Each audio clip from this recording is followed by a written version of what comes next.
फिर 2005 में वो चले गए फरवरी में। 47 साल मेरा उनका सफर था, लेकिन मन बस कर्म में एक नहीं उतर पाए। नहीं वो तो वशों के मुकाबले कोई है। मैंने तो इस युग में जिसको देखा ओशो इनका वो इनकी अटैची भरी रहती थी ओशो साहित्य से। पढ़ के बोलते थे। जी पढ़ के जी। मैं उनको पंजाबियों का ओशो कहता हूँ। पंजाबियों का ओशो है। ओशो शायद की वो जो थी ना। हाँ जी।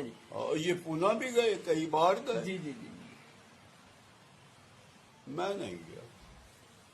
सतगुरु ओशो बड़े गहरे और अद्वितीय गुरु थे।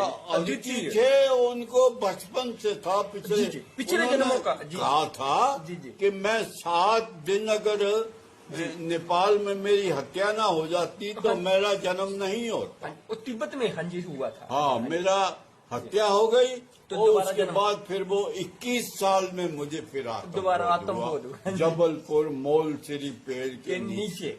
हाँ जी।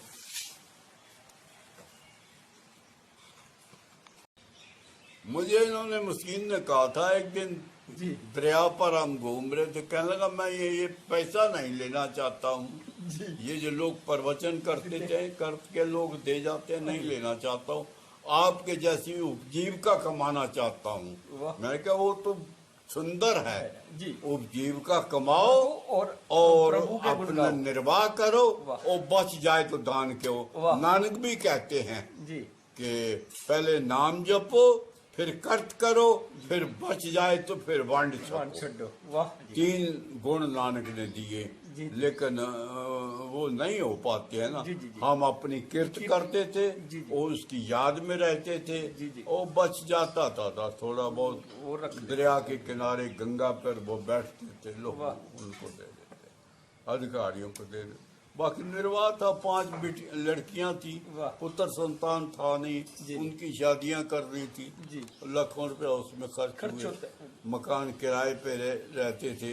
एक बार मकान मालिक से झगड़ा हो गया, फिर हमने मकान बनवाया, उसमें पैसा लग गया और इसी तरह से निर्वाह होता रहा। कोई शुक्र नहीं।